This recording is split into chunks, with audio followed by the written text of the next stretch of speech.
So to say Death Note has been the talk of the town recently would be an understatement. It seems that with the advent of the movie that must not be named, this couple-year-old series has sprung its way back into the minds of countless anime fans everywhere. But with all that attention, not too many people have noticed a manga under the exact same magazine and genre that's setting itself up to be just as good, if not better. Hello everyone, this is the RPG Monger, and as some of you may have gleaned from the thumbnail of the video, today we're gonna be focusing on a relatively new manga, with it just recently becoming 1 year old, the Promised Neverland. Oh, and sorry about this video being a bit late. I was sick pretty much all weekend, and my voice just got to the point where I could actually record and speak. So why rope Death Note into the video? I could have just as easily talked about what makes the Promised Neverland so fantastic and left it at that, right? Well, to level with you, that's what I was gonna do. But looking at what makes this series great and what made Death Note great, don't get me wrong, the Promised Neverland and Death Note are two very different series. But if you look deeper and notice some of the themes and storytelling techniques used in the two, you'll realize they have a lot more in common than meets the eye. Though what even is the Promised Neverland? Well, for those who don't know, allow me to explain. The Promised Neverland takes place on an orphanage, where the kids get to have fun every day, eat delicious food, and take vigorous high-tech tests of their knowledge. You know, the usual orphanage. Off the bat, this manga throws a curveball at you with the protagonist being a girl of all things. Can't remember the last time I read a shonen manga with that situation. Though that isn't the only thing this manga does that took me by surprise. And while I won't go into it too deeply, I'll just say that the plot is pretty dark. Like Attack on Titan will have abundant death and whatnot with its ever-expanding cast of cannon fodder, but this manga is different. Instead of just taking the route Attack on Titan did with battles all around and death around every corner, The Promised Neverland is all about the mystery, a deadly mystery at that, completely wrapped within the nice small package of a time limit. Sounds like another manga I know about. So just by hearing that description, I can imagine your skepticism at my previous statements surrounding this series and Death Note. I mean, come on, one is about a teenager with a god complex, and the other is about a bunch of kids trying to outsmart an evil system. To understand where I'm coming from, let me first go over what I personally think made Death Note so prolific when it was at its height. Every story has its own way of drawing people in. Maybe you're attached to the characters, or maybe the story concept is just that interesting. While Death Note had both of these things working in its favor, with the mystery being the main thing to drive the story, it was the tension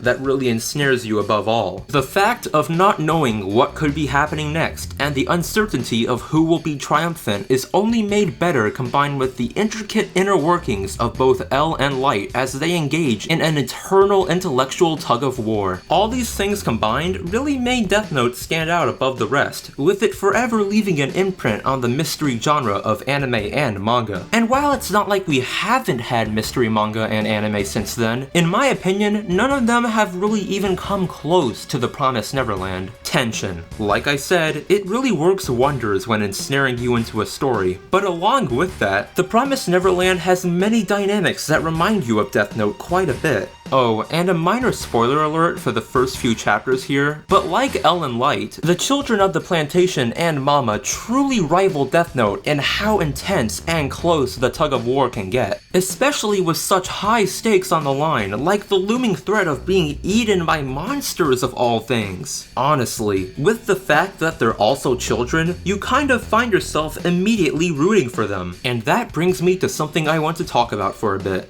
Child protagonists. They really are one of the best ways to not only make you become attached to characters way quicker than any mopey teenager, but also develop them into amazing characters, as you must think about it. In a sense, child protagonists are like blank slates. They're completely innocent and usually have characteristics we can all relate to, as whether you want to believe it or not, we were all children at one point or another. With children as the main characters, unless your heart is made of actual dust and cobwebs, then you want them to succeed. Because with children, more often than not, the odds are pretty stacked against them, especially when their enemies are something as menacing as demons. Though I don't want to be overselling this manga too much here, I will say that yes, It does have some tropes that you'll see in other shonen manga, since without them, I doubt this story would appeal at all to the shonen demographic. But honestly, I don't even think that's much of a bad thing. Unlike what a lot of the anime community seems to think, just because a trope is used often in many anime or manga, when executed right, I feel the story will actually end up being enhanced rather than hindered. Above all, The Promised Neverland is really just a breath of fresh air. To be honest, I think as it stands, I may even like it more than Death Note, as while Death Note can be more on the gritty side with its death gods and whatnot, The Promised Neverland's fantasy twist with a pinch of actual horror elevates it all that much more. Though I will say that one of my favorite techniques that the two of them share is just that feeling right when you think everything is going perfectly, and then it is revealed that the situation is anything but. I just love it when stories actually approach that correctly. But anyways, here are my final thoughts on The Promised Neverland. With a spectacularly intense story, lovable characters, and real stakes that are set very early on, The Promised Neverland has already got to be one of my favorite shonen manga ever, and honestly, at this rate, we'll definitely be getting an anime eventually.